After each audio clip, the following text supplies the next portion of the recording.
हाँ जी, बीकानेर के अंदर पर्यावरण बचाओ कानून बनाओ आंदोलन को लेकर बहुत ही बड़ा महापड़ाव है, जिसमें केवल राजस्थान से ही नहीं बल्कि जो भी हमारे बिश्नोई समाज के अनुयायी हैं, जो गुरु भगवान जाम्बू जी के नियमों के प्रति कुछ भी करने के लिए तैयार हैं, तो सज़ा भी मिले और साथ में जुर्माना भी सख्त से सख्त हो, इसलिए हम इसके लिए प्रयास कर रहे हैं।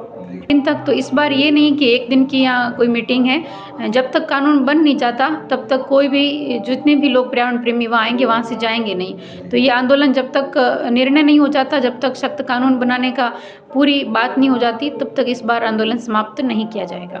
तो जो स्वार्थी लोग हैं कि हम खेजड़ियों की छांव उन पर ना पड़े तो सबको काट कर लगाएं, पर आप पेड़ों को काट लेंगे तो लाइट बनाने के लिए तो पेड़ों को काट रहे हैं, पर आप शुद्ध वायु श्वास कहाँ से लेंगे?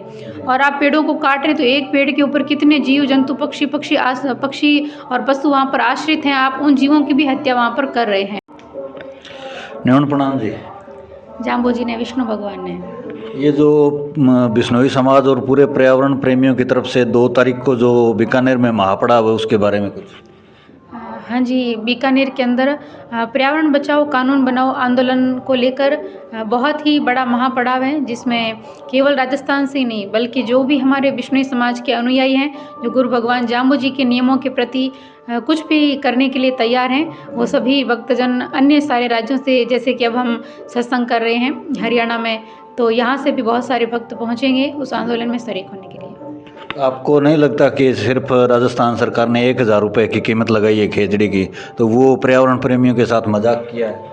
हाँ जी, खेजड़ियों के लिए हम सख्त से सख्त कानून बने ये सरकार से मांग की थी, पर उन्होंने 100 रुपये की जगह पर 1000 रुपये का कानून बनाकर हमें ऐसे लग रहा है कि कोई मीठी गोली देकर हम सबको ऐसे ठगने का प्रयास किया है। पर 1000 रुपये में तो कोई भी खेजड़ी काट सकता है, कि जिस खेजड़ी को बेच कर के भी लगभग 20-30 हज़ार रुपये कोई उससे कमा सकता है, तो 1000 रुपये देते हुए किसी को डर नहीं लगेगा जुर्माना भरते हुए, तो सज़ा भी मिले और साथ में जुर्माना भी सख्त से सख्त हो, इसलिए हम इसके लिए प्रयास कर रहे हैं। आपको क्या लगता है कितने दिन तक चल पाएगा आंदोलन और कितने लोग जुट पाएंगे वहाँ पर? देखिए, लोग तो वहाँ पर 1 लाख से ऊपर ही संख्या होगी, 1-2 लाख से बहुत ज़्यादा संख्या में हर क्षेत्र से लोग वहाँ पर आने वाले हैं। और दूसरा है कि कितने दिन तक, तो इस बार ये नहीं कि एक दिन की यहाँ कोई मीटिंग है, जब तक कानून बन नहीं जाता तब तक कोई भी जितने भी लोग पर्यावरण प्रेमी वहाँ आएंगे वहाँ से जाएंगे नहीं। तो ये आंदोलन जब तक निर्णय नहीं हो जाता, जब तक सख्त कानून बनाने का पूरी बात नहीं हो जाती, तब तक इस बार आंदोलन समाप्त नहीं किया जाएगा। जैसा पिछले काफ़ी टाइम से अगर जीव प्रेमियों की बात करें या पर्यावरण प्रेमियों की बात करें, लगातार जीवों को भी काटा जा रहा है, और पर्यावरण प्रेमियों की बात करें तो लगातार जो है खेजड़ियों को काटा जा रहा है। सरकार से भी हमारा समाज मिला है, पर्यावरण प्रेमी भी मिले हैं, तो फिर भी सरकार के कानून पर जुर्म भी नहीं रहेंगे।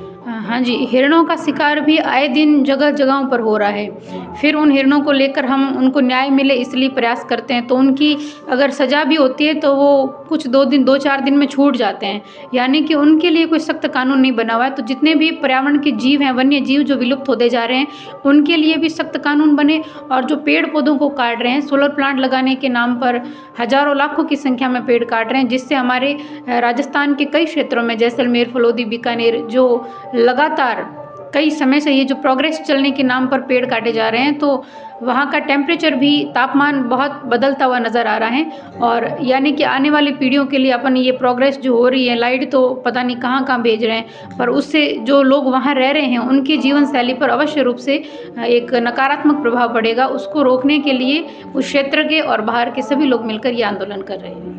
आपको क्या लगता है जो सोलर प्लांट लग रहे हैं उसके लिए क्या खेजड़ी काटनी ज़रूरी है या उसके बिना भी काम चल सकता है? देखिए, जो भी सोलर हैं उसको लगाने के लिए जो उसकी लाइट है, उसकी ऊर्जा है, वो तभी बनेगी जब उस पर धूप पड़ेगी।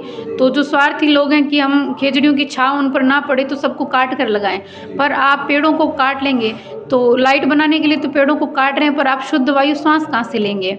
और आप पेड़ों को काट रहे हैं तो एक पेड़ के ऊपर कितने जीव जंतु पक्षी और पशु वहाँ पर आश्रित हैं, आप उन जीवों की भी हत्या वहाँ पर कर रहे हैं। तो अगर आपको इतना ही विकास करना है तो आप विनाश मत करिए, उन खेजड़ियों को बचा करके भी जितनी ज़मीन आप ले रहे हैं, खरीद रहे हैं, उसकी संख्या में आप अधिक ज़मीन ले सकते हैं और आप पर्यावरण को बचाते हुए भी प्लांट लगा सकते हैं।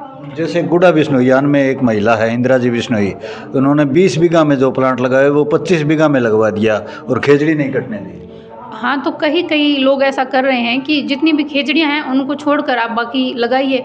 आपको हो सकता है थोड़ी ज़मीन आपकी एक्स्ट्रा लगेगी, पर कम से कम आप इन पेड़ों को तो मत काटिए जिससे हमारा जो वातावरण है वो पूरा दूषित हो रहा है। तो आप इसको बचा करके भी लगाएँ।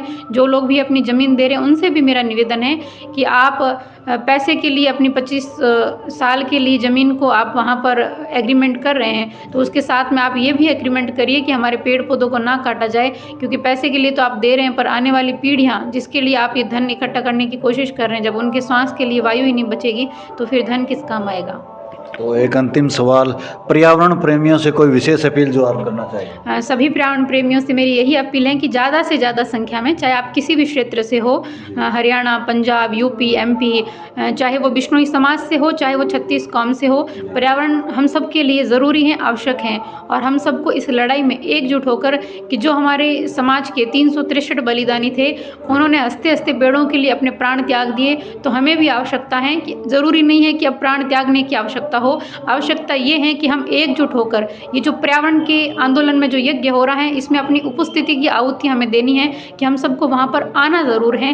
क्योंकि जितनी संख्या होगी उतना ही हमारा बल होगा, उतनी अधिक हमारी बात को सुना जाएगा और हमारे लिए निर्णय हमारे सकारात्मक रूप में हमारे पक्ष में ही आएगा।